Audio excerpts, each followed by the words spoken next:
We're going to talk about extended puppy pose today. Kind of a cross between extended child's pose and down dog. If you have knee issues, I would be careful. I like to practice this pose with a block for my forehead because I feel like it helps me keep more the integrity of the pose. So we're going to come onto all fours. We're pulling the belly button in, awakening the core here. So we're coming here. Now there are different variations. You can always roll up a blanket and stick it underneath your shins. If your feet tend to cramp, you can bring the toes under. I'm going to shift back just a little bit here. Sort of a guessing game with the block if you need one on the level. So we're going to come stack the ankle and the hip. So we're engaging that pelvic floor. We're lifting through the lower abdomen. We're going to send the hands out.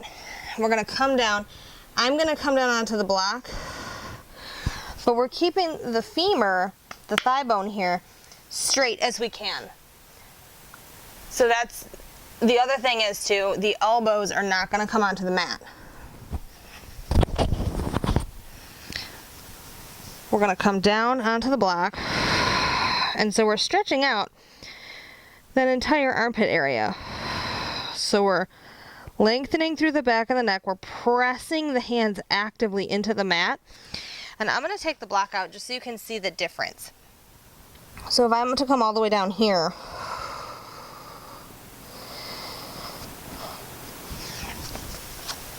sorry, I gotta move the microphone, I keep hitting it.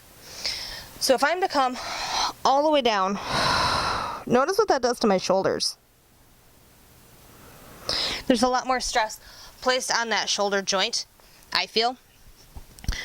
So I'm going to keep my block, pressing the hands down. Okay, so when we're in this pose, we're keeping length in the neck.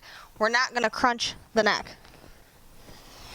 So we're coming down, we're activating those muscles near the armpit. You can curl the toes under if you want to.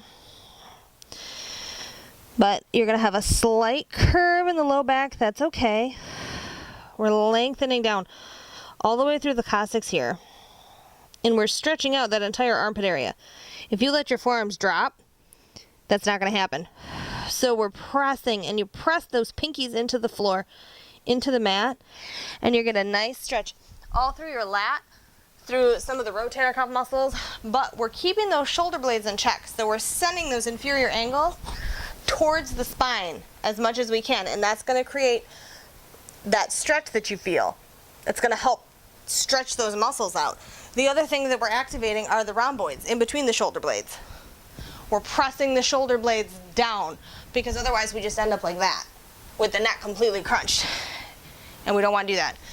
And because it is a very slight back bend, you always want to counter, so that's a good one. Just round a little bit. But it's a good pose, kind of wakes up the body and brings some clarity.